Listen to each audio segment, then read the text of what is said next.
من الشيطان الرجيم بسم الله الرحمن الرحيم الحمد لله رب العالمين والصلاة والسلام على سيد الأنبياء والمرسلين على سيدنا ونبينا شفيع ذنوبنا طبيب نفوسنا حبيب قلوبنا بالقاسم محمد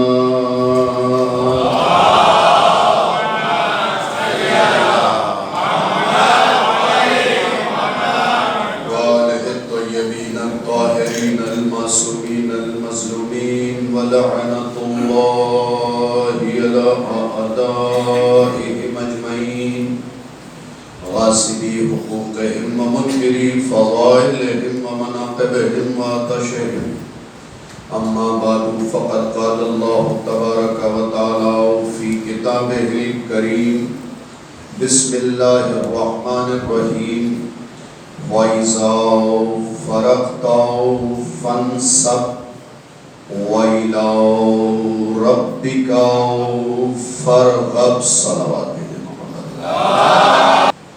شکریہ اس سرکار باب الحوائج کا کہ ازل میں جس نوکری کا میں نے وعدہ کیا تھا الحمدللہ اتنی عظیم بیماری کے باوجود اس نوکری کو فی الوقت ادا کرنے کے لیے حاضر ہوا ہوں۔ شروع یہاں سے کرتا ہوں کہ نورین نیرین صادقین کی آمد آپ سب کو مبارک ہو۔ اونچی آواز رکھیے گا کیونکہ محمد اونچے لوگوں کے نبی ہیں۔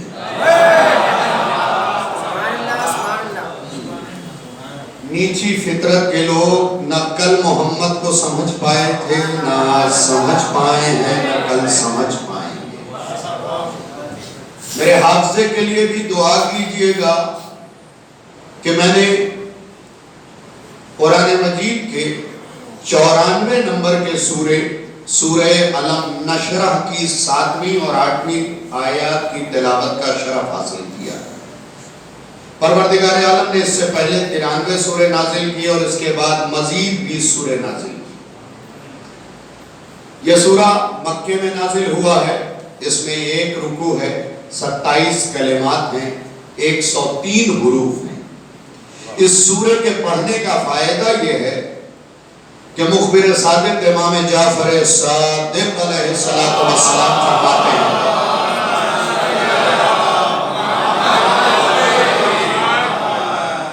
کہ اگر کسی بشر کے دل میں درد ہو تو وہ اس سورہ کو شب کے وقت اپنے دل پہ ہاتھ رکھ کے پڑھ لے، درد دور ہو جائے گا۔ ذرا سا ملاحظہ کر لیں، اگر کسی بشر کے دل میں درد ہو، اور حضور عقیل صاحب درد بھی ایک عجیب لفظ ہے، اسے سیدھا لکھے یا الٹا درد ہی رہے گا۔ دعا کیجئے کہ بشر کو ظاہری درد ہو، اندر کے درد سے بچا۔ ذرا سا ملاحظہ کیجئے گا، اندر کا درد کیا ہے؟ حسد، جلن، یہ وہ درد ہے جس کا کوئی علاج نہیں۔ کوئی اچھا پڑھنے لگا، ہم حسد میں مبتلا ہو گئے، یہ دل کا درد ہے جسے آپ بیان بھی نہیں کر سکتے۔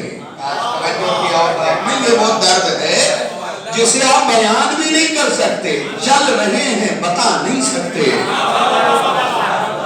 بھائی یاد کیجئے نا، ہمارے مذہب کے مائے ناز عالم گزرے ہیں جن کے مکاتب میں ہم نے تعلیم حاصل کیا ہے، غلام عسکری صاحب کہنے لگے جلنے والوں کی اس سے بڑی سزا کیا ہوگی کہ کمبخت جلتے بھی ہیں، چھالے بھی نہیں دکھا سکتے۔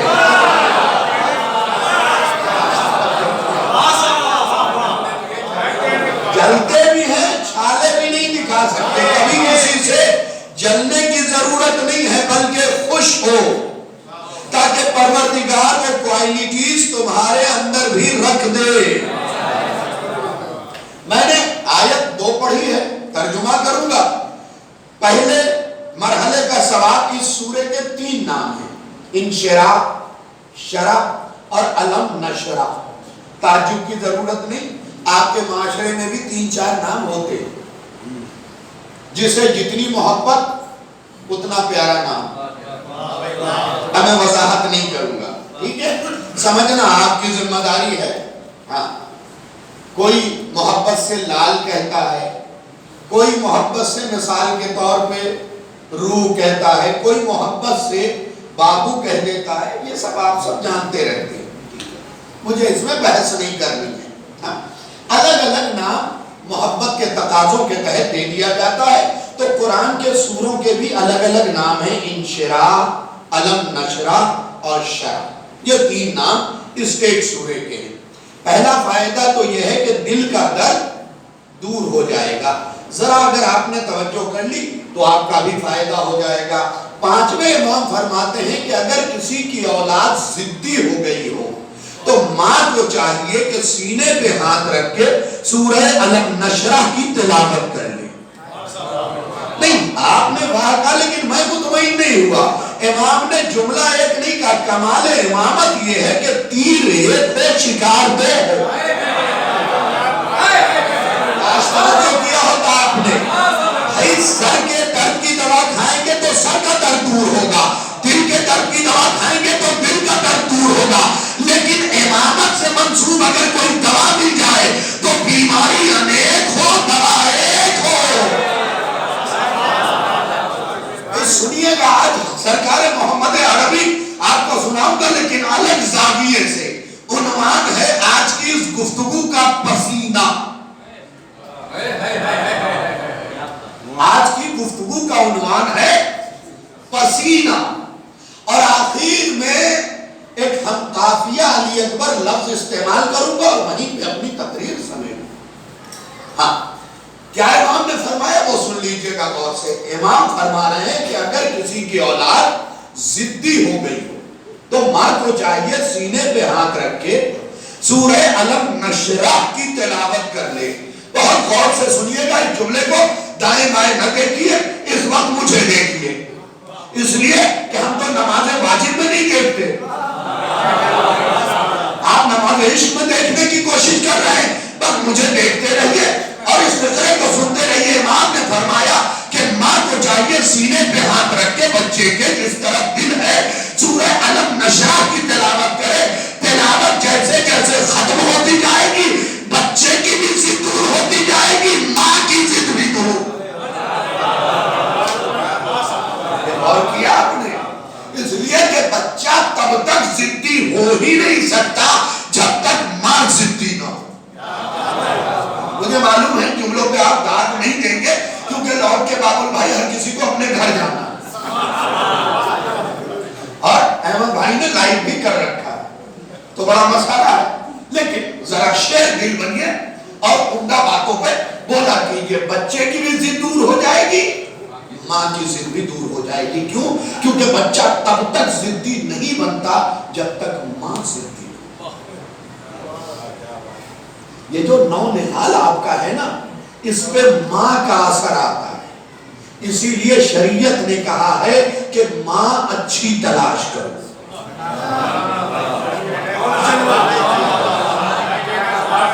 میں خوبصورت سا جملہ پڑھ کے نکل جاؤں گا، آپ جہاں تک پہنچیے گا وہاں تک مجھے داد دے دیجئے گا۔ شریعت نے کہا ہے ماں اچھی تلاش کرو۔ دیکھو، ماں گھر سے لاؤ، میدان سے نہ لاؤ۔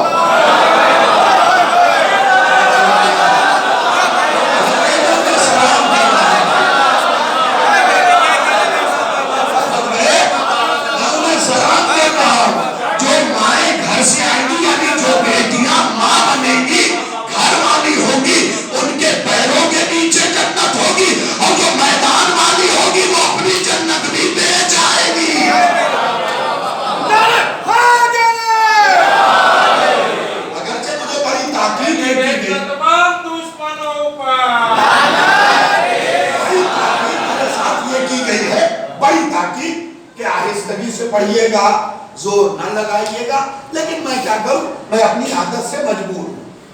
اس محمد عربی کا ذکر کر رہا ہوں جس نے بے زبان پتھر کو بولنا سکھایا۔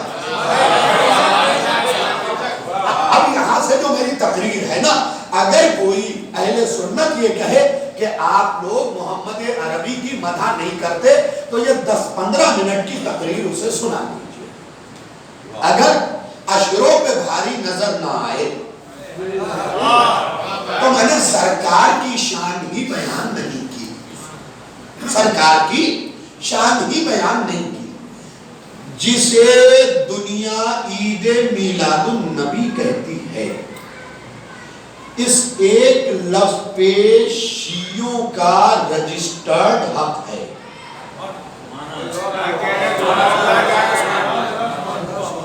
آپ جشن سرکار رکھیے شوق سے، جشن عید میلاد النبی نہیں رکھ سکتے آپ، کیونکہ اس لفظ پہ صرف شیعوں کا اجارہ ہے اور شیعوں کا رجسٹرڈ حق ہے۔ عقیل بھائی ابھی آپ بھی مجھے داد دیں گے اور دعا دیں گے۔ اس لفظ پہ شیعوں کا رجسٹرڈ حق ہے۔ اس کی وجہ یہ ہے کہ عید میلاد النبی وہ نہیں منا سکتا جو نبی کو 40 سال بعد نبی مانتا ہے۔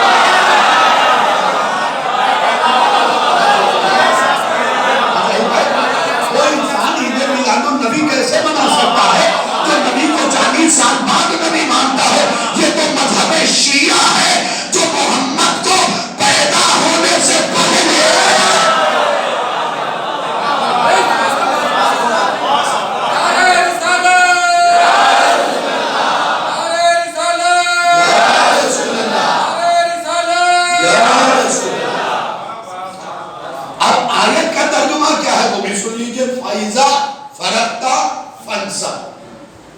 اے محمد، پھر پس کے معنی میں یعنی فوراً، پس، فائزہ جب، فرغتا فارغ ہو جائیے، فنصب تو اپنی جگہ نصب کر دیجئے، جیسے ہی فارغ ہوئیے اپنے منصب سے تو پھر اپنی جگہ کسی کو نصب کر دیجئے۔ اس کا مطلب اس آیت میں بھی غدیر چھپی ہے۔ ذرا سا توجہ کر لینا، کبھی زندگی نے ساتھ دیا تو میں قرآن کی 22 آیتیں بتاؤں گا جس میں غدیر پردے میں خدا نے چھپا کے بھیجا ہے تاکہ غداروں کی نگاہ بد نہ لگے۔ غدیر کو پردے میں رکھا، فائزہ فرغتا فنصب، پس جب آپ فارغ ہو جائیں تو کیا کریں؟ فنصب، شادباش، میرے بچوں تم سلامت رہو۔ اور میری مائیں بہنیں اگر آئی ہیں تو میں ان کو بھی کوٹ کرنا چاہتا ہوں کہ 17 ربیع الاول کی فضیلت اپنے بچوں کو، اے بیٹا ابھی تھوڑی دیر رک جاؤ، ابھی ہم بانٹ رہے ہیں، جب ہم رک جائیں تو تم بانٹ رہے ہیں۔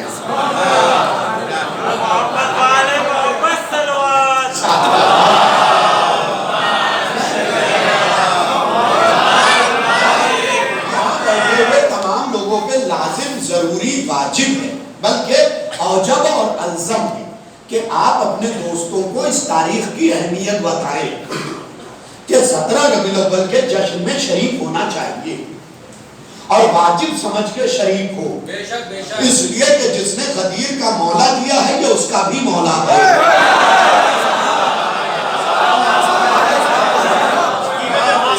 جس نے آپ کو شفیع محشر دیا ہے یہ اس کا بابا ہے۔ خدا کے لیے توجہ کیجئے گا، جس نے آپ کو شفیع محشر یعنی جناب سیدہ دیا وہ بابا ہے اس بی بی کا۔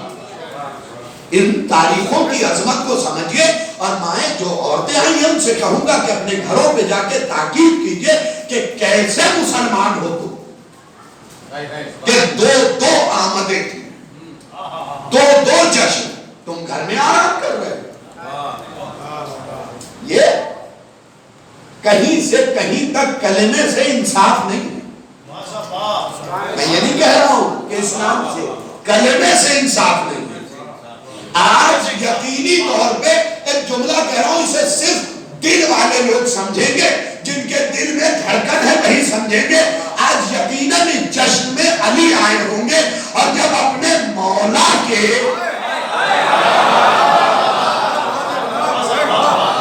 یقیناً علی آئے ہوں گے۔ کیا یہ ممکن ہے کہ آج جشن ہو اور جناب سیدہ نہ ہو؟ یہ بتائیے، آج کی غیر حاضری کھلنی چاہیے، کھلنی چاہیے آج کی غیر حاضری۔ یہ کیسا اسلام، یہ کیسے مسلمان؟ آپ اس کی آمد پہ نہیں آئے جس نے آپ کو غدیر دیا، جس نے بیعت رضوان دیا، جس نے صلح حدیبیہ دیا، جس نے ہجرت دے دیا، جس نے علی جیسی امانت جو محمد کی تھی وہ دے دیا۔ علی آپ کے لیے نہیں آیا تھا، یہاں علماء بیٹھے ان سے پوچھئے گا، علی آپ کے لیے نہیں آیا تھا۔ ہم اس قابل ہیں کہ علی جیسی امانت اٹھا سکے، علی کو خدا نے محمد کے لیے بھیجا تھا، یہ تو محمد کا کرم ہے۔ علی جیسی امانت آپ کو دے دی، علی جیسی امانت آپ کو دے دی، لیکن اس میں بھی قصور قبلہ میں اپنا ہی مانتا ہوں کہ صاحبان منبر نے کبھی آپ کو محمد عربی کی فضیلت اس عنوان سے نہیں سنوائی جیسے سنوانی چاہیے تھی۔ ہم دائی حلیمہ میں الجھے رہے،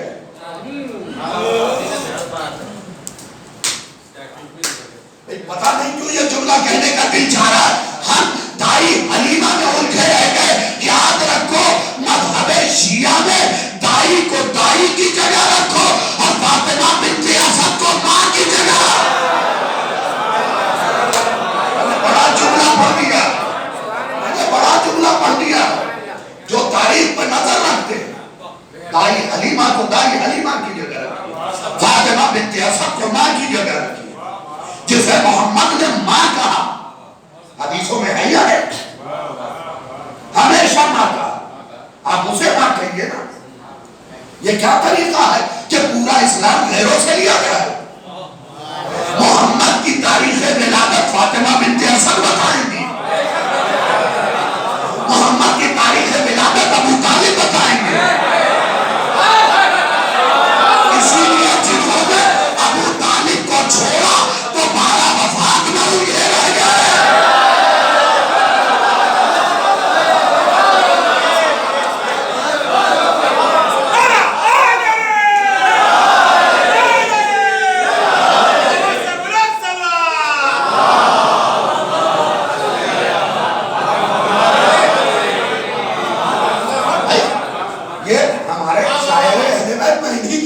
احمد بھائی ٹھیک ہے، آپ کے پوتے کی ولادت کی تاریخ آپ بتائیں گے یا کوئی اور بتائے گا؟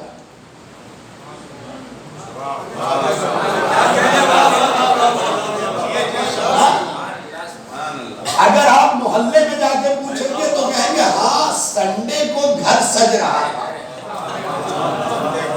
ٹیوزڈے کو مٹھائی بٹ رہی تھی، کنفرم تو نہیں ہے لیکن انہی دونوں میں سے کوئی ایک دن۔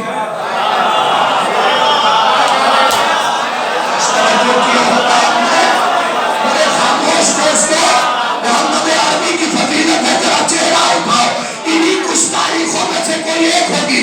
اتنے میں گھر کا دروازہ کھول کے احمد بھائی نکلے، کسی نے کہا بھائی صاحب دائیں بائیں جانے کی ضرورت نہیں ہے، وہ گھر والا نکل رہا ہے، اس سے پوچھتے ہیں، پلٹ کے جواب دیا سرکار آپ کے ہاں پوتے کی ولادت کب ہوئی؟ کیا نہ سنڈے کو ہوئی نہ ٹیوزڈے کو ہوئی بلکہ جمعے کے دن ولادت ہوئی تھی، وہ تو ہم نے چھپایا اس لیے تاکہ بد نظروں کی نظر نہ لگے۔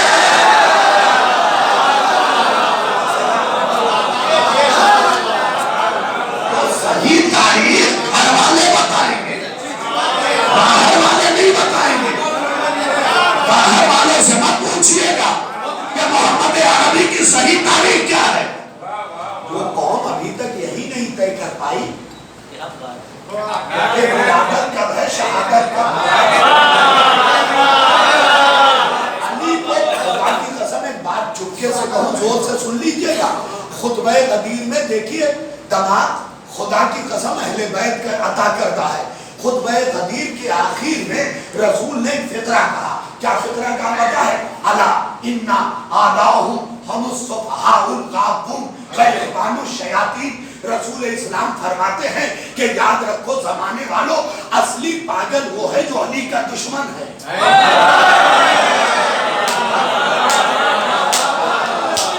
میرے دوستو ذرا سا توجہ کر لینا، اصلی پاگل وہ ہے جو علی کا دشمن ہے. پھر لوگوں نے پوچھا ہمارے علماء سے کہ یہ جو سڑکوں پہ پھرتے ہیں وہ کیا ہے؟ کیا وہ تو دماغ کے بیمار ہیں. پاگل تو وہ ہے جو علی کا دشمن ہے، یعنی جانتا بھی ہے کہ علی اللہ کے گھر میں آیا ہے، پھر بھی علی کی عظمتوں کا انکار کر رہا ہے، پھر بھی علی کی عظمتوں کا انکار کر رہا ہے. اچھا صرف محمد عربی نے ایک جملہ نہیں کہا، آگے ایک اور فقرہ کہا. کیا کہا؟ ہم الصفحاء الغابون، پاگل بھی گمراہ بھی. آگے چپکے سے ایک اور بات بتاؤں رسول نے کیا کہا؟ وَإِخْوَانُ الشَّيَاطِينِ، اور جو علی کا دشمن ہے وہ شیطان کا بھیا ہے.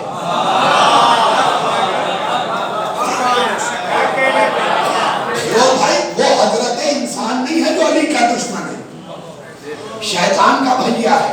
آج جا کے قرآن کی ایک آیت کی تفسیر بھی دی.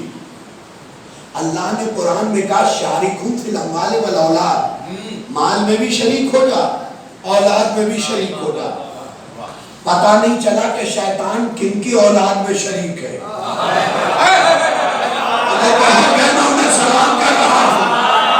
رسول نے خطبہ کبیر میں بتایا کہ یاد رکھو جو علی کا دشمن ہے شیطان اس کی اولاد میں شریک ہے.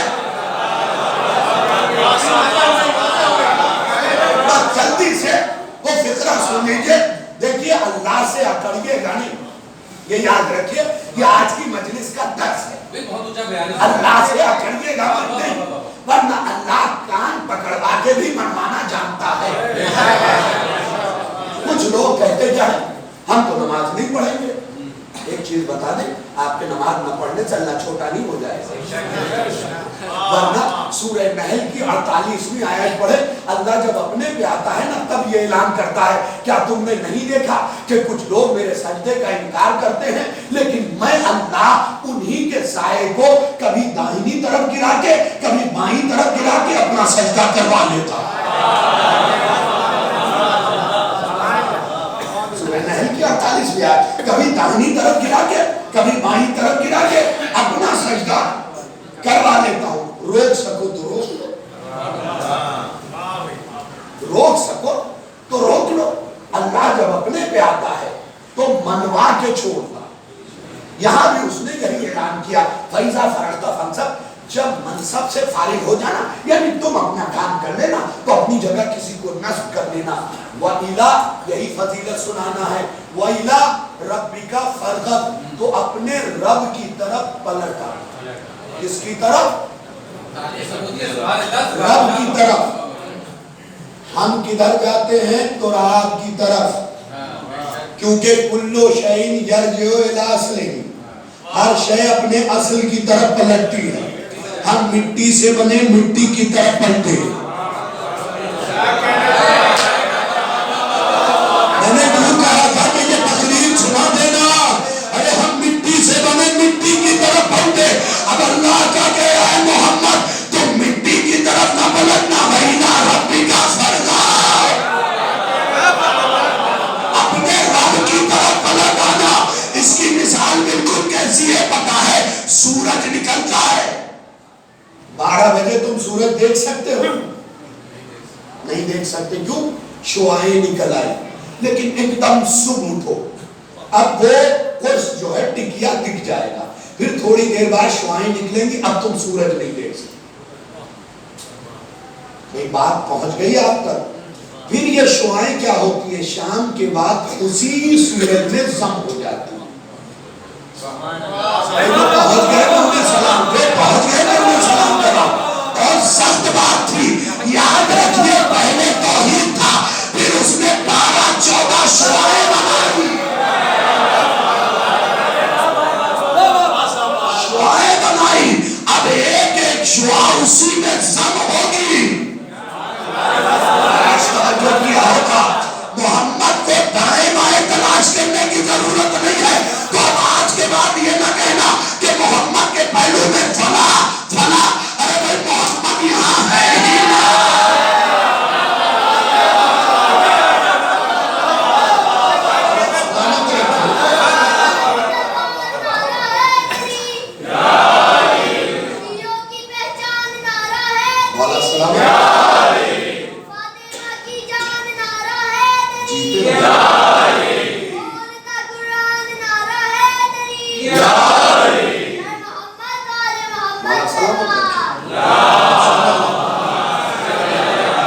بس ایک حدیث اور بات سمجھ گئی، میرا وقت بھی کمپلیٹ ہو گیا. ایک حدیث سنانا چاہتا ہوں، وہ حدیث سن لیجئے.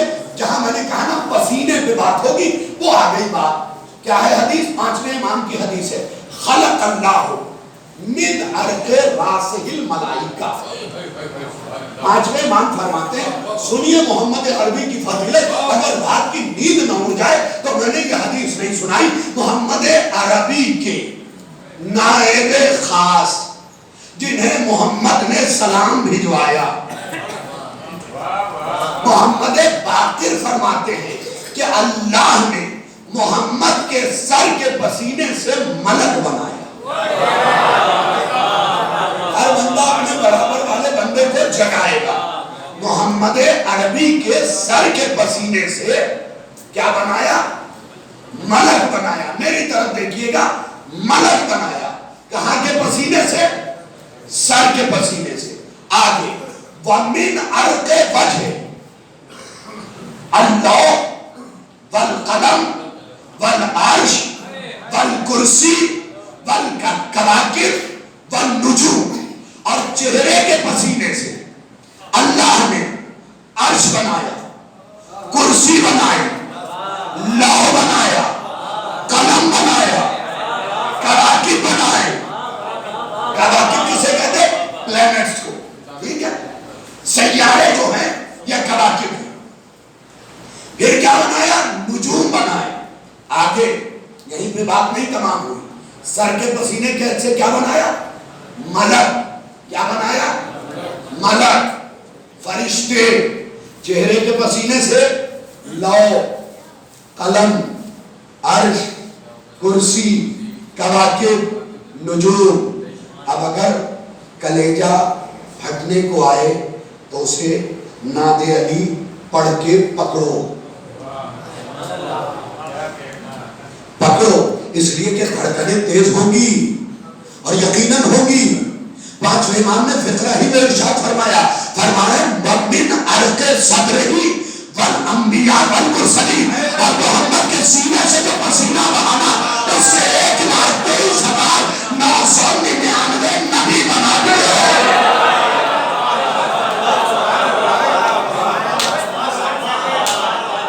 کیا بنائے؟ نبی بنائے سینے کے پسینے سے. 1,23,999 نبی. تو علی اکبر امیر تم نے شعر پڑھا، نثر میں شعر کا خلاصہ سن لو. فقرہ بڑا قیمتی ہے. احمد بھائی اس سے 2 بار پہلے جب آیا تھا تو آپ نے بھی علی اکبر کے حوالے سے شعر پڑھا تھا. آج اس شعر کی شرح سن لیجئے. سینے کے پسینے سے نبی بنایا. تو آج کے بعد یوسف کو خوبصورت نہ کہنا، پسینہ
سینے کے پسینے سے کل انبیاء